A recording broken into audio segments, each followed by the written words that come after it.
Sono Kiki e ti do il benvenuto sul canale. Nel video di oggi continuiamo la serie dedicata a Tainted Grail con la miniatura del Cavaliere Perduto. Come per le altre, io ho scelto di non seguire la reference sulle carte, ma di darne una mia interpretazione. Quindi in questo caso ho deciso di creare un cavaliere pietrificato, disperso in qualche giardino circondato da vegetazione.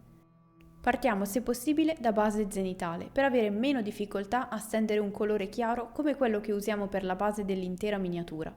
Cerchiamo di ottenere una sorta di acqua marina, aggiungendo se necessario un pochino di verde al mix di bianco e blu petrolio. Purtroppo in questa miniatura, così come tutte quelle di Tainted Grail, le linee di fusione sono molto evidenti, ma come linea generale e per la qualità da gioco che stiamo realizzando ho deciso di non eliminarle, quindi dovremo mascherarle al meglio possibile. Mentre il colore della miniatura asciuga, coloriamo anche la basetta con un verde poco saturo, quasi grigio. Così cominciamo a creare la base della vegetazione dalla quale è circondata la statua. Passiamo quindi allo shade, passaggio che in questo caso è fondamentale. Solitamente, come si vede in molti altri miei video, preferisco una resa più pulita e rifinita della miniatura, ma in questo caso stiamo ricercando proprio un effetto invecchiato e sporco. Un verde bluastro sarà perfetto accostato ai colori che abbiamo usato prima, sia l'acqua marina del cavaliere che il verde del prato. Lo applichiamo abbondante e lo lasciamo asciugare molto bene.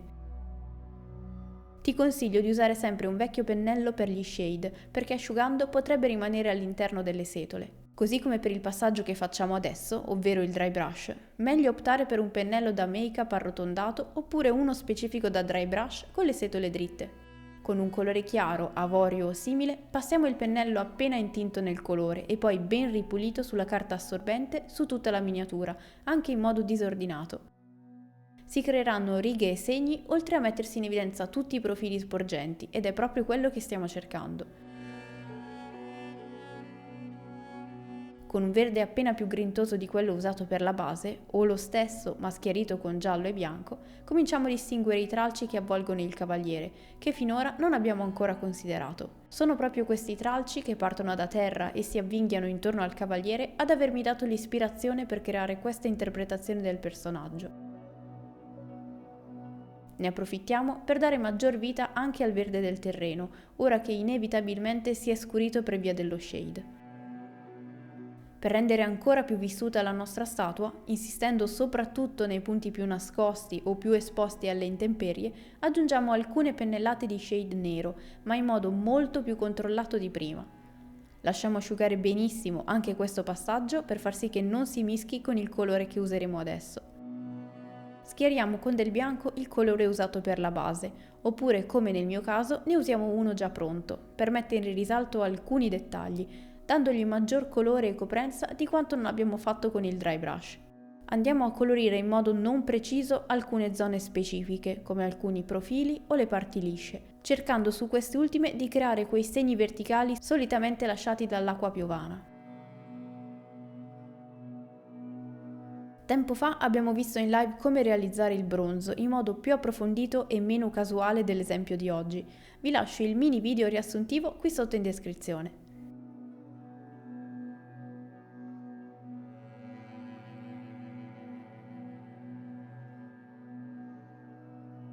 Per dare una maggiore varietà cromatica, inseriamo in alcuni punti qualche leggera pennellata di giallo pallido, con la consistenza del glazing.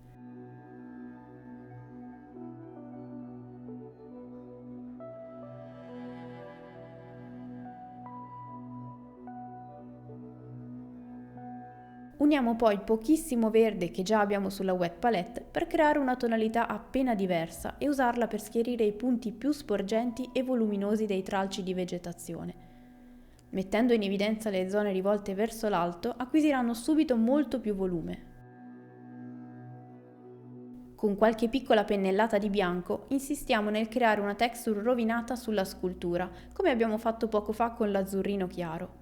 Qui cerchiamo però di aggiungere quei segni bianchi in punti precisi, magari sui profili, sulle zone più esposte all'esterno o comunque collocandoli all'interno di quelle segnate precedentemente.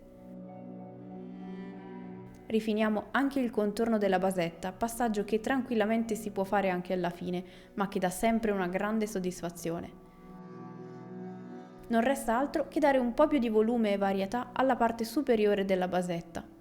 Con un grigio leggero, usato appena diluito così che sia meno omogeneo, coloriamo le rocce che si intravedono.